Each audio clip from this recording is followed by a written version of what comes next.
Loving God. A matter of personal feelings?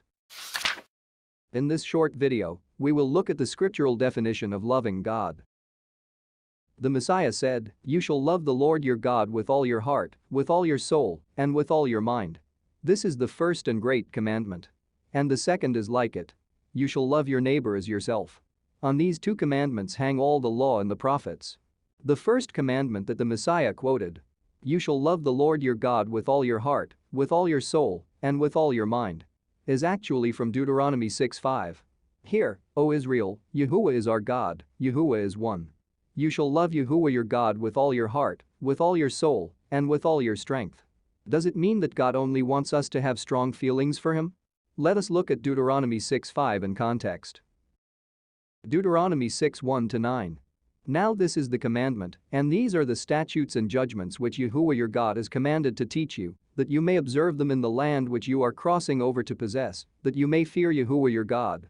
To keep all his statutes and his commandments which I command you, you and your son and your grandson, all the days of your life, and that your days may be prolonged. Therefore hear, O Israel, and be careful to observe it, that it may be well with you, and that you may multiply greatly as Yahuwah God of your fathers has promised you, a land flowing with milk and honey. Hear, O Israel, Yahuwah is our God, Yahuwah is one. You shall love Yahuwah your God with all your heart, with all your soul, and with all your strength.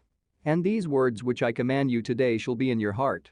You shall teach them diligently to your children, and shall talk of them, when you sit in your house, when you walk by the way, when you lie down, and when you rise up. You shall bind them as a sign on your hand, and they shall be as frontlets between your eyes. You shall write them on the doorposts of your house and on your gates." As we see when we look at Deuteronomy 6:5 in context, loving God is strongly linked to obeying his commandments. Exodus 25:6. "You shall not bow down to them nor serve them. For I, Yahuwah your God, am a jealous God, visiting the iniquity of the fathers upon the children to the third and fourth generations of those who hate me, but showing mercy to thousands, to those who love me and keep my commandments." Deuteronomy 7:9-10. "Therefore know that Yahuwah your God, he is God, the faithful God who keeps covenant and mercy for 1,000 generations with those who love him and keep his commandments, and he repays those who hate him to their face, to destroy them. He will not be slack with him who hates him, he will repay him to his face." God makes a distinction between two categories of people: those who hate him and those who love him and keep his commandments.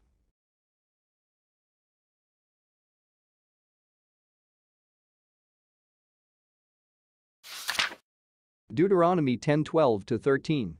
"And now, Israel, what does Yahuwah your God require of you, but to fear Yahuwah your God, to walk in all his ways and to love him, to serve Yahuwah your God with all your heart and with all your soul, and to keep the commandments of Yahuwah and his statutes which I command you today for your good?"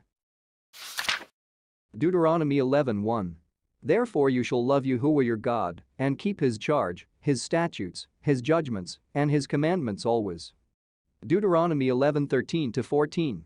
"And it shall be that, if you earnestly obey my commandments which I command you today, to love Yahuwah your God, and serve him with all your heart, and with all your soul, then I will give you the rain for your land in its season, the early rain and the latter rain, that you may gather in your grain, your new wine, and your oil."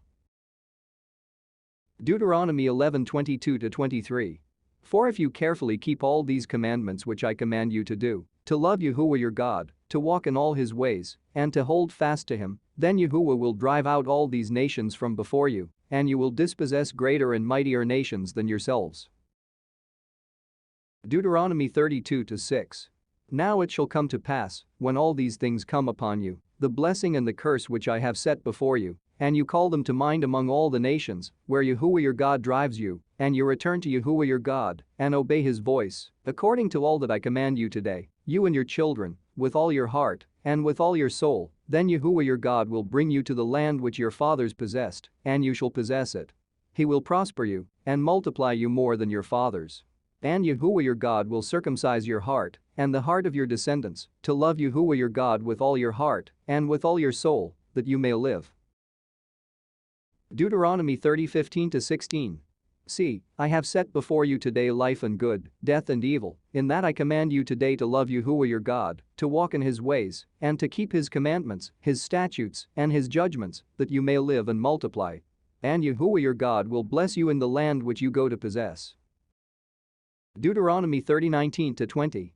I call heaven and earth as witnesses today against you, that I have set before you life and death, blessing and cursing. Therefore choose life, that both you and your descendants may live, that you may love Yahuwah your God, that you may obey his voice, and that you may cling to him, for he is your life and the length of your days, and that you may dwell in the land which Yahuwah swore to your fathers, to Abraham, Isaac, and Jacob, to give them. Joshua 22:5.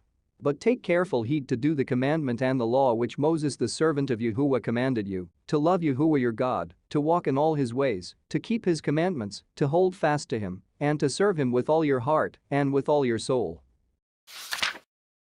Nehemiah 1:5. And I said, I pray, Yahuwah God of heaven, O great and awesome God, you who keep your covenant and mercy with those who love you and observe your commandments. Daniel 9:4. And I prayed to Yahuwah my God, and made confession, and said, O Yahuwah, great and awesome God, who keeps his covenant and mercy with those who love him, and with those who keep his commandments. 1 John 5:3. For this is the love of God, that we keep his commandments. And his commandments are not burdensome. In conclusion, we hope that the scriptural definition of loving God is now clear. Loving God means walking in all of his ways and doing what he considers to be right and good, out of pure faith and devotion. We invite you to read Psalm 119 at the end of this video